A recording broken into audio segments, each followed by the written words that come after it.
प्रकाश का परावर्तन, ध्यान देते हैं, समझिएगा। होता क्या है, एक सतह हम लेते हैं, ठीक है, ये सतह कौन सा सतह है, परावर्तक सतह। कौन सा सतह है, परावर्तक। थोड़ा स्पीड बताते हैं, पहले बता चुके हैं ना, परावर्तक सतह है। अब क्या करते हैं, इस पर हम एक लाइट जलाते हैं। किधर से जलाते हैं, देखिएगा, यहां से कोई लाइट आ रही है, मान लीजिए यहां से आ गया लाइट, लाइट मतलब प्रकाश।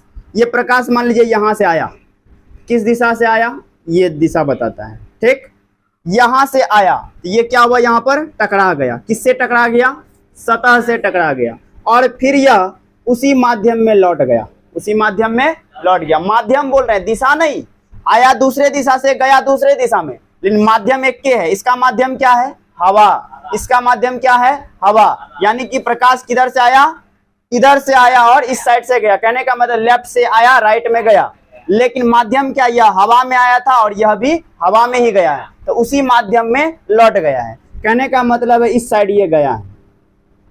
यही घटना प्रकाश का परावर्तन कहलाती है। कहने का मतलब है जब कोई प्रकाश की किरण या जब कोई प्रकाश किसी सतह से टकराकर अपने ही माध्यम में लौट जाती है, तो यह घटना प्रकाश का परावर्तन कहलाता है। यह घटना प्रकाश का परावर्तन। याद हुआ, याद हुआ। 90% यहाँ याद करो, 10% घर में याद करो, रिजल्ट अच्छा होगा, समझिएगा। क्या बोल रहे थे, जब कोई प्रकाश की किरण किसी सतह से टकराकर अपने ही माध्यम में लौट जाती है, उसे प्रकाश का परावर्तन कहा जाता है। फिर से बोलिएगा, जब कोई प्रकाश की किरण, बोलो, जब कोई प्रकाश की किरण किसी सतह से टकराकर अपने ही माध्यम में लौट जाती है, तो यह प्रकाश का परावर्तन कहलाता है। अब समझिए, ये जो प्रकाश यहां से आ रही है, इसको कहते हैं आपतित किरण। कौन सी किरण, आपतित किरण। टकराने के बाद जो लौट गई, इसको कहते हैं परावर्तित किरण, ठीक है, परावर्तित किरण। कहने का मतलब है किसी सतह से आने वाली किरण को आपतित किरण कहा जाता है। किसी सतह से आने वाली किरण को आपतित किरण कहा जाता है, और किसी सतह से टकराकर लौटने वाली किरण को परावर्तित किरण कहा जाता है। कहने का मतलब है जो किरण आएगी मतलब आपतित, और जो किरण उधर टकरा के लौट गई क्या हो गया, परावर्तित। अब इसके बीच में एक लंब डालते हैं। क्या डालते हैं, लंब। लंब कितने डिग्री का होता है, 90 डिग्री का। कितने का, 90 का। तो यहाँ पर एक लंब डालते हैं, जिसको फिजिक्स में कहते हैं अभिलंब। क्या कहते हैं, सबका परिभाषा लिखाएंगे एक एक करके, समझिएगा। पहले ये डाले हम लंब, इसको कहते हैं हम लोग क्या फिजिक्स में, अभिलंब। तो अभिलंब कहां पर डाले हैं, बीच में। कहां पर, जहां प्रकाश टकराया है, जहां प्रकाश टकराया है, ठीक है। इसको कहते हैं आपतन बिंदु। कौन सा बिंदु कहते हैं, आपतन बिंदु। जहां पर प्रकाश आकर टकराती है, उस बिंदु को कौन सा बिंदु कहते हैं, आपतन बिंदु। अब क्वेश्चन आएगा, आपतित किरण किस बिंदु से टकराती है, आपतन बिंदु से। टकरा करके जो लौट जाती है उस किरण का नाम क्या है, परावर्तित किरण। जो लंब डालते हैं उसे क्या कहा जाता है, अभिलंब। अब देखिए यहाँ पर जो हम लंब डाल रहे हैं, मान लीजिए यहां से ये टोटल कोण है 120 का। कितने का, 120 का। इसको हम 20 से डाल दिए लंब, तो क्या होगा, बराबर हो जाएगा। बराबर मतलब कितना कितना हो जाएगा, ये 60 हो जाएगा, ये भी 60 हो जाएगा। मान लीजिए ये टोटल कोण 140 का है, तो बीचे बीच कटेगा, कितना हो जाएगा, 70 हो जाएगा। तो पहला टॉपिक बनाइएगा, आपतित किरण। आपतित किरण लिखकर डैश, आपतित किरण लिखकर डैश, आपतित किरण लिखकर डैश।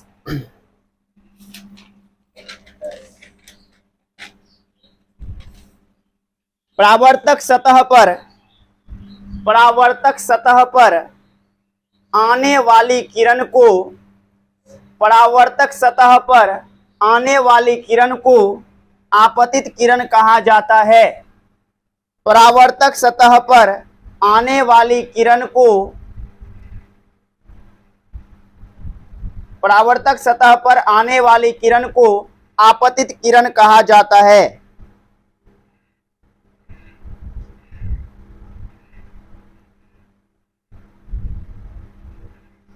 अगला टॉपिक, परावर्तित किरण।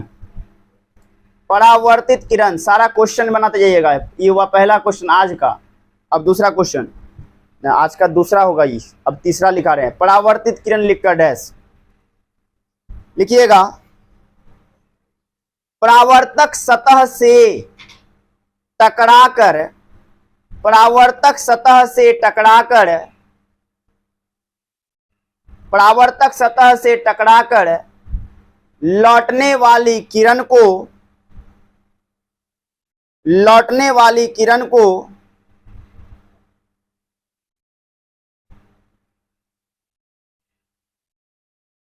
परावर्तित किरण कहा जाता है, परावर्तित किरण कहा जाता है।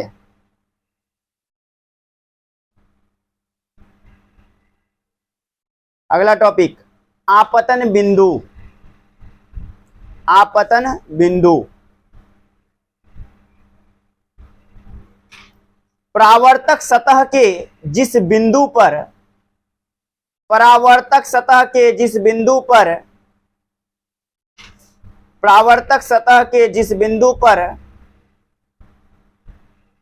जिस बिंदु पर आपतित किरण, आपतित किरण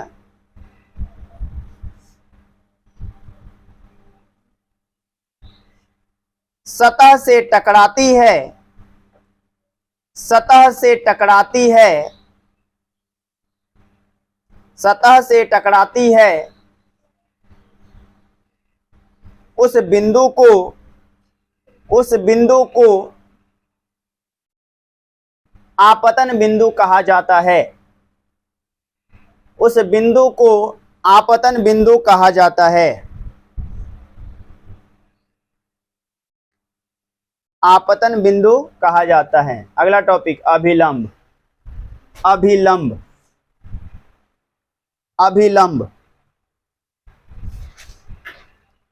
आपतन बिंदु पर डाले गए लंब को, आपतन बिंदु पर डाले गए लंब को अभिलंब कहा जाता है।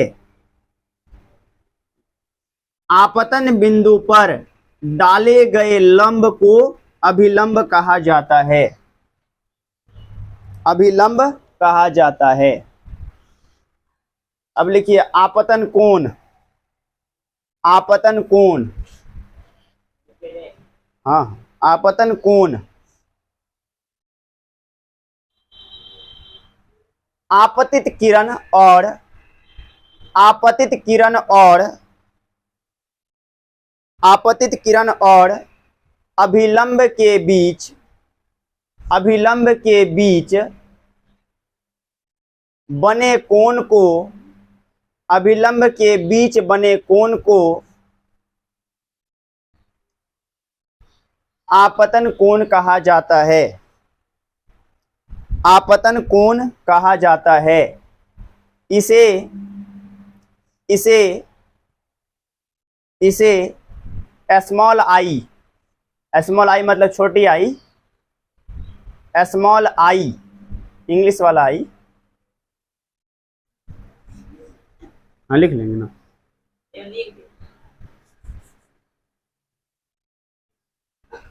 आई वाला आई, वैसे लिखते थोड़ा बेकार लगता देखने में से, ठीक है। स्मॉल आई से सूचित किया जाता है, स्मॉल आई से सूचित किया जाता है। अब लिखेंगे परावर्तन कोण, परावर्तन कोण।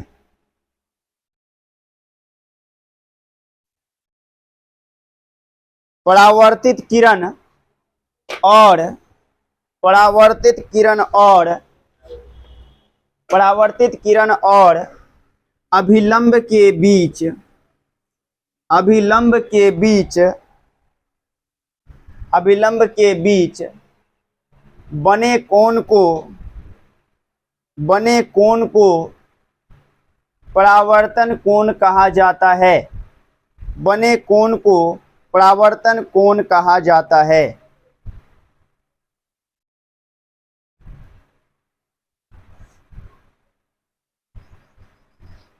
समझते हैं अब थोड़ा सब टॉपिक को एक बार, ठीक है, समझिएगा।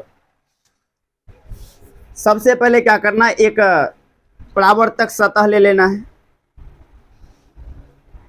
ये परावर्तक सतह है। अभी बताएंगे कि परावर्तक सतह कितने प्रकार का होता है, वो भी बताएंगे, समझिएगा। ये परावर्तक सतह है, बहुत जल्दी याद हो जाएगा, समझ लेंगे तब। परावर्तक सतह क्या करता है, प्रकाश को एक ओर से तो आने देता है, लेकिन फिर टकरा करके उसको दूसरे माध्यम में भेज देता है, ठीक है, समझिएगा। ये हमारा परावर्तक सतह है। अभी परावर्तक सतह, पहला टॉपिक क्या, आपतित किरण ना, ठीक है। यहां से कोई अगर लाइट आ रही है यहां से, तो ये लाइट क्या होगी, यहां आएगी, यही ना।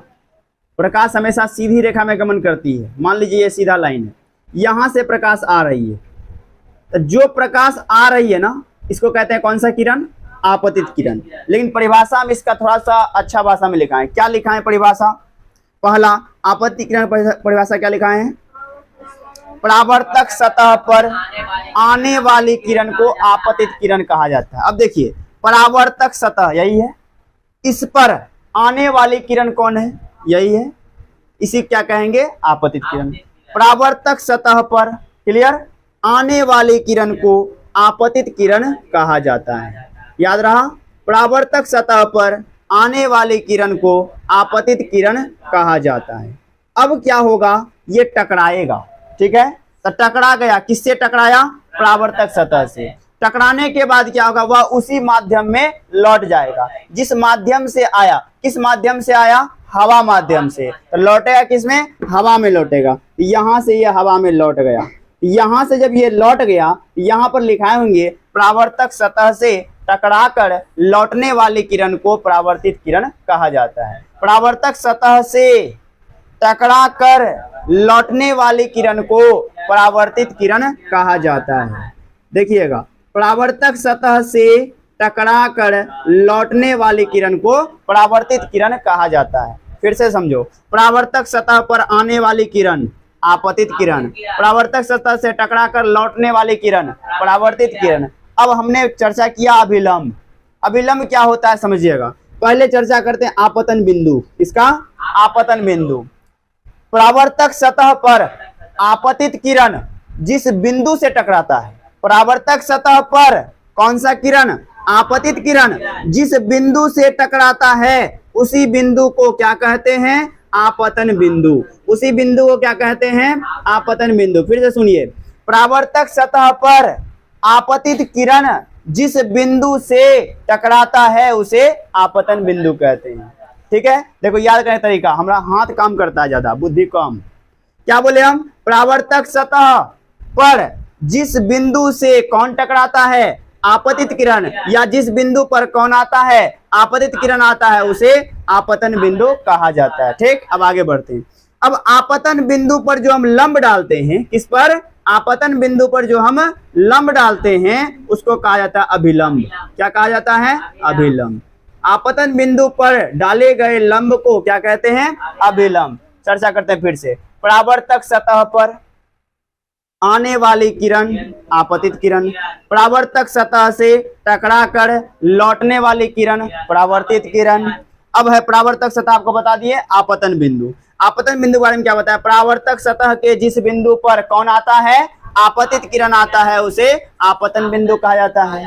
और आपतन बिंदु पर डाला गया लंब अभिलंब, आपतन बिंदु पर डाला गया लंब अभिलंब कहलाता है। ठीक, अब यहां से बढ़ते हैं आगे।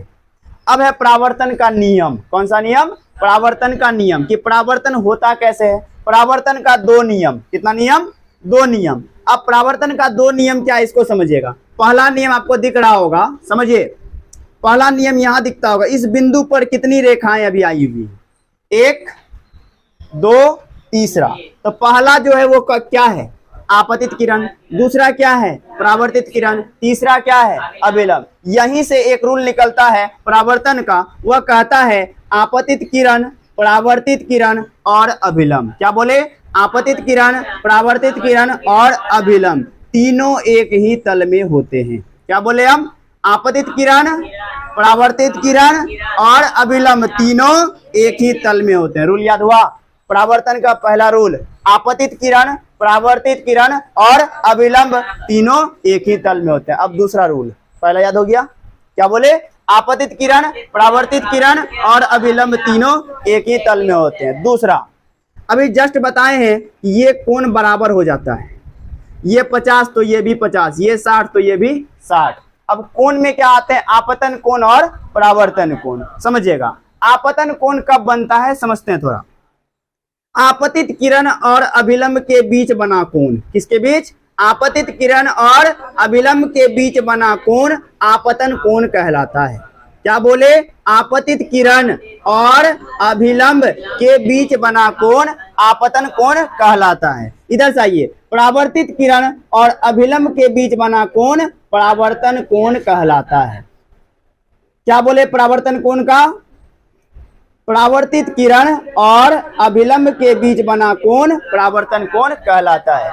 आपतित किरण और अभिलंब के बीच आपतन कोण, परावर्तित किरण और अभिलंब के बीच परावर्तन कोण। आपतन कोण परावर्तन कोण दोनों ही आपस में बराबर होता है। आपतन कोण और परावर्तन कोण आपस में बराबर होता है। क्यों बराबर होता है, मान लीजिए ये 120 था उस टाइम, तो 20 से काटे कितना हो गया 60 60, ऑटोमेटिक है कुछ भी रहेगा 90 रहेगा, तो 90 में क्या होगा 45 45।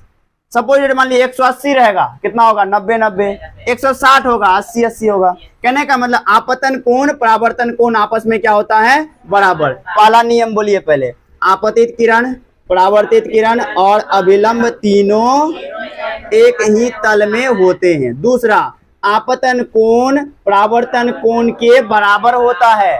आपतन कोण परावर्तन कोण के बराबर होता है। फिर से सुनिए, पहला नियम, आपतित किरण, परावर्तित किरण और अभिलंब तीनों एक ही तल में होते हैं और आपतन कोण परावर्तन कोण के बराबर होता है। क्वेश्चन लिखेगा, परावर्तन के कितने नियम हैं सभी को लिखें।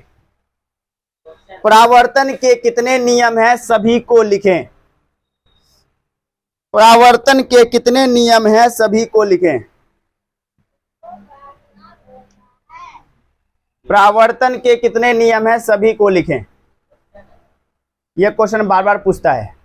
2013 में पूछा था, फिर 2016 में पूछा, फिर 2018, 19, 20, उसके बाद 23 में पूछा, 24 में नहीं पूछा था, यानी इस बार नहीं पूछा था। लिखेगा, परावर्तन के निम्नलिखित दो नियम हैं। परावर्तन के निम्नलिखित दो नियम हैं।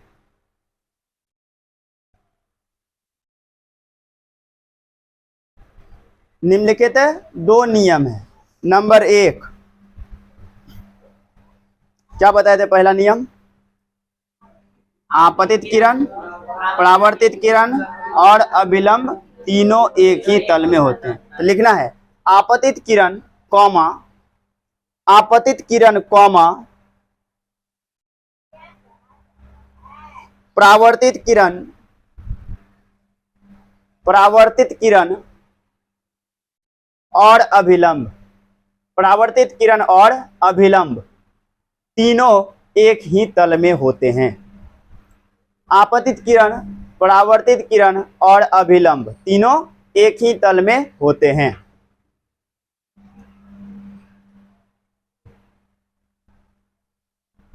समझ में आ रहा है ना, याद जल्दी हो जाएगा ना। चलिए, दूसरा क्या बताए थे कोण के बारे में। क्या बताए थे कोण के बारे में, कुछ भी बोलिए, अच्छा से लिखते हैं इसको। लिखिए, आपतन कोण परावर्तन कोण के बराबर होता है। नंबर 2, आपतन कोण परावर्तन कोण के बराबर होता है। आपतन कोण परावर्तन कोण के बराबर होता है।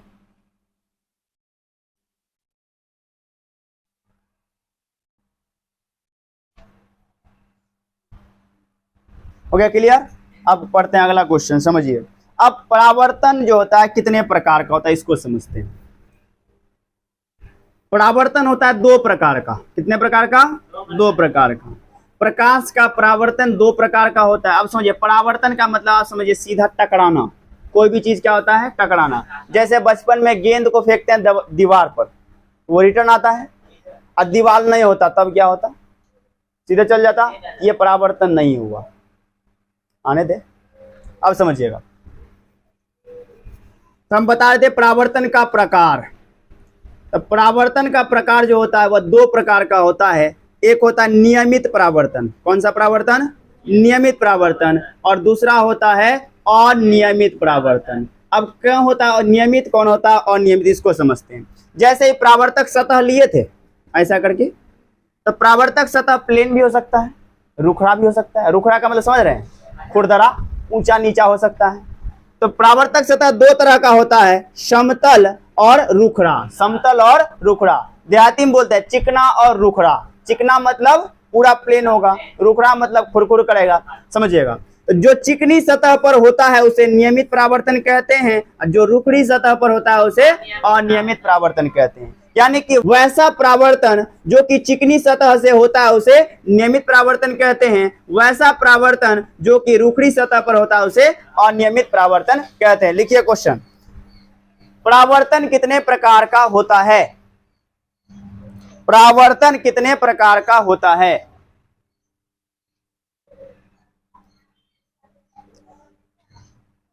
परावर्तन कितने प्रकार का होता है? सभी को परिभाषित करें,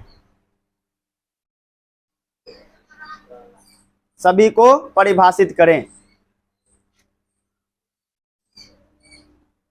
लिखिएगा आंसर। परावर्तन निम्नलिखित दो प्रकार का होता है। परावर्तन निम्नलिखित दो प्रकार का होता है। नंबर एक,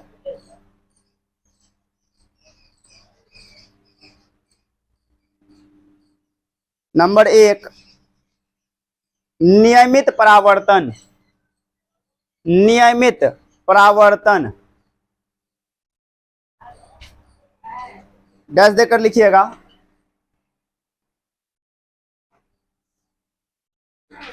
वैसा परावर्तन जो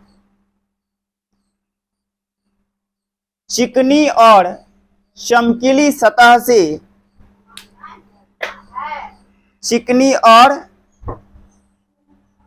चमकीली सतह से नियमित रूप से होता है, नियमित रूप से होता है, नियमित परावर्तन कहलाता है। नियमित रूप से होता है, दोबारा बोलेंगे, समझिए, फिर से बोलते हैं। वैसा परावर्तन जो चिकनी और चमकीली सतह से नियमित रूप से होता है, नियमित परावर्तन कहलाता है। नियमित परावर्तन कहलाता है। नंबर दो, अनियमित परावर्तन। अनियमित परावर्तन लिखिएगा। अनियमित परावर्तन, वैसा परावर्तन जो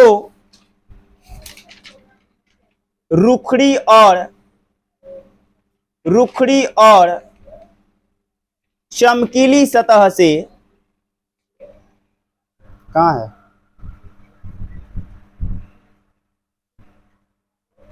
रुखड़ी और चमकीली सतह से नियमित रूप से होता है। नियमित रूप से होता है, नियमित का मतलब है कंटिन्यू, यहां नियमित दोनों में लिखा है। यहां नियमित रूप से होता है, अनियमित परावर्तन कहलाता है। अनियमित परावर्तन कहलाता है। अनियमित परावर्तन कहलाता है। अच्छा, यहाँ चमकीली सतह क्यों लिखा गया पता है? अगर चमकीला नहीं होगा तो वह प्रकाश को रिटर्न नहीं करेगा। जैसे मान लीजिए आप लालटेन का शीशा है ना, वो चमकीला नहीं होता है, वह क्या करता है, लाइट को आर पार होने देता है, ठीक है। लेकिन आईना कहीं फूटा हुआ देखे, पीछे आईना जो होता है कलर किया हुआ रहता है, चमकीला सतह हो गया। और जो चमकीला सतह था वो क्या करता है, प्रकाश को रिफ्लेक्ट करता है, मतलब परावर्तन करता है। इसे दोनों में लिखे हम चमकीला सतह। एक चिकना है, दूसरा क्या है, रुखड़ा है, लेकिन चमकीला दोनों है। चिकना रहेगा तो नियमित परावर्तन और रुखड़ा रहेगा तो अनियमित परावर्तन। यहीं तक छोड़ दें क्या? छोड़ दिया जाए? छोड़ देते हैं, अगले दिन पढ़ें। कल भी फिजिक्स ही चलेगा, ठीक। इतना आप कल याद करके आइएगा।